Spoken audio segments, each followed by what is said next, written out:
ओम शान्ति। कहिलेकाहीँ हामी उकालो बाटोमा यात्रा गर्नुपर्दछ। यदि हामीसँग गरुङ्गो सामान छ र बाटो उकालो छ, धेरै माथि चढ्नु छ भने हामी चढ्न सकिँदैन। त्यो यात्रा मुस्किल हुन्छ, असम्भव लाग्दछ र हामीले यात्रा गर्न सकिँदैन।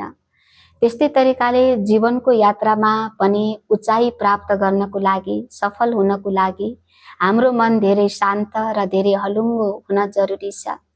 यदि हाम्रो मनमा तनाव छ, चिन्ता छ या दुःख छ, कुनै पनि परिस्थितिहरूले हाम्रो मनलाई दुखी बनाइरहेको छ भने त्यो समयमा हामीले जीवनको यात्रालाई सहज बनाउन सकिँदैन। यहाँ जीवन सफलताको अर्थ ठुलो घर बनाउनु, धेरै पैसा कमाउनु, ठुलो पदमा पुग्नु मात्रै होइन। या असफलताको अर्थ ती सबै कुरा हाम्रो जीवनमा नहुनु पनि होइन।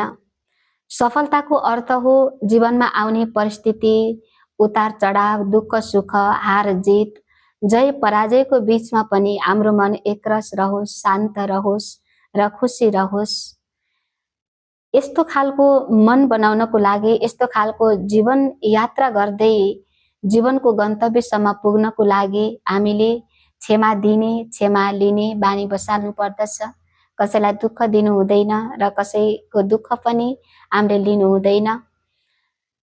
हामीले सधैँ यस जगतका रचयिता सुपर पावर परमात्मासँग मन जोडेर, उहाँसँग शक्ति भरेर, परमात्माले दिनुभएको ज्ञान, जीवन र जगतको ज्ञानलाई बुझेर हामीले त्यो अनुसार जीवनलाई अगाडि बढाउने प्रयत्न गर्छौँ, अभ्यास गर्दछौँ भने हाम्रो जीवन सफल हुन सक्दछ।